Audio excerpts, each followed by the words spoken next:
Սրբազան ժողովուրդը երկու անգամ փաստացի ցույց տվեց որ երեք եթե ժողովրդելի ցույց տա որ դուք գնաք կխնդրեմ որ թույլ տա Հիմա դուք եք ընդդիմանալու ժողովրդի կամքին որովհետև նախ շնորհակալություն բոլորին այն պահվածքի համար որ ցուցաբերեցիք խորապես շնորհակալ եմ եւ անձնապես եւ իբրև հոգեվորական բայց իրենք հասկացան կարծում եմ որ գոնե իրենք այս բանով հասկացան ինչի համար եմ սա ասում Ինչպես տեսնում եք վարույթը ձեռնարկվել է ամսի 17-ին իսկ կարող էին շատ հանգիստ շատ մեգուսի ձերբակալել ամսի 17-ին 18-ին 19-ին 20-ին եւ մինչեւ 26-ը ներառյալ բայց իրենք կամ գիտակցաբար կամ անգիտակցաբար ես ավելի հակված եմ առաջինին որ ցույց տան նաև իրենց ուժը մայրաթորի պատերիցներ իրանք չպիտի որ չիմանային օպերատիվ տվյալներ չունենային որ այսօր նախատեսված է քահանայից ժողով եւ դժվար թե չիմանային որ ես արդեն քանի տարի է 20 տարուց ավել է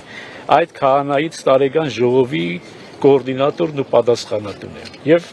նախագահ վեհապար հայրապետի կողքին ադենապետն եմ Շատ լավ գիտեի,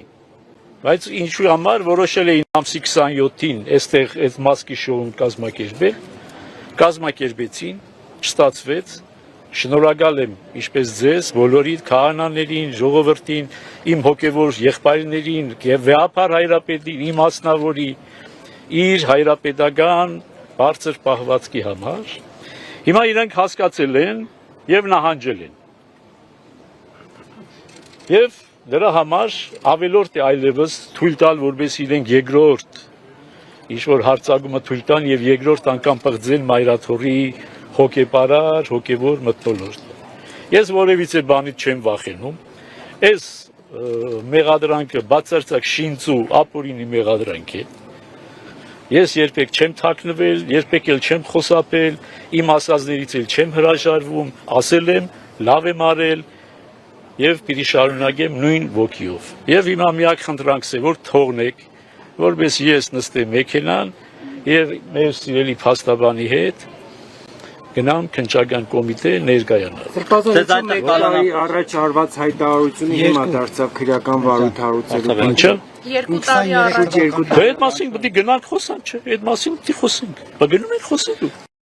Չեք լռելու, գնում ենք խոսելու։ Ժողովուրդը խնդրում է մի հատ աղոթ անեք